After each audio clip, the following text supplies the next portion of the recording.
Hello, I'm Ric Blackwell. A federal judge sentences a former Blackwater security guard to life in prison. Nicholas Slatton was convicted of murder in the 2007 massacre of 14 Iraqis in downtown Baghdad. 3 other Blackwater guards are also facing 30 years in prison each. Prosecutors called the shootings an unprovoked ambush. The defense claimed the men were targeted with gunfire and shot back in self-defense. It's an important week for the Iran nuclear deal. The Senate Foreign Relations Committee will vote on a bill backed by Committee Chair Bob Corker, giving Congress 60 days to review any deal. Corker still trying to put together the votes needed to fend off an expected White House veto. He would need 13 Democrats to join all of the Senate Republicans. Meanwhile, Russia lifts its ban on selling S-300 air defense missiles to Iran. The prohibition stemmed from a 2010 embargo imposed by the United Nations. Russian officials say the S-300 missile is purely defensive and Iran cannot use it to harm Israel. In Oklahoma, a prosecutor charges a Tulsa Reserve deputy with second-degree manslaughter.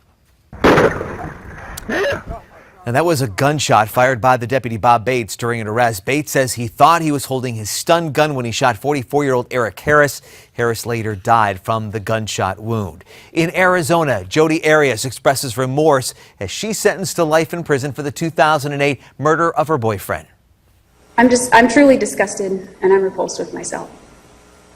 I'm horrified because of what I did, and I wish there was some way I could take it back.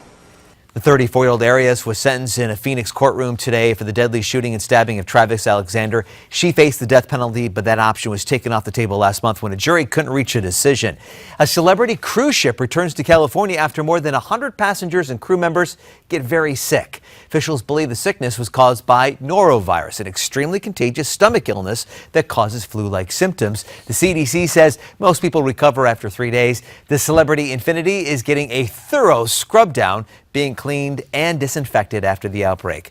Florida Senator Marco Rubio announces he's running for the White House. The freshman senator told big donors that he's, quote, uniquely qualified to represent the GOP in 2016. He's going to make an official announcement sometime in the next hour, and then Rubio will headline fundraisers in New York and Boston later this week. Illinois still reeling after a deadly tornado hit Fairdale last week. 2 people were killed, 20 more were injured after the strong EF4 tornado ripped through the town last week. Officials say it damaged or flattened nearly every building in the small town of about 200 people. And the deadline to file your taxes just around the corner, and now the White House releases the Obama tax return from last year. Family made about the same as they did in 2013. The First Lady and the President reportedly made nearly $500,000 in gross income. And that's your Newsmax Now update. Always stay connected at Newsmax.com.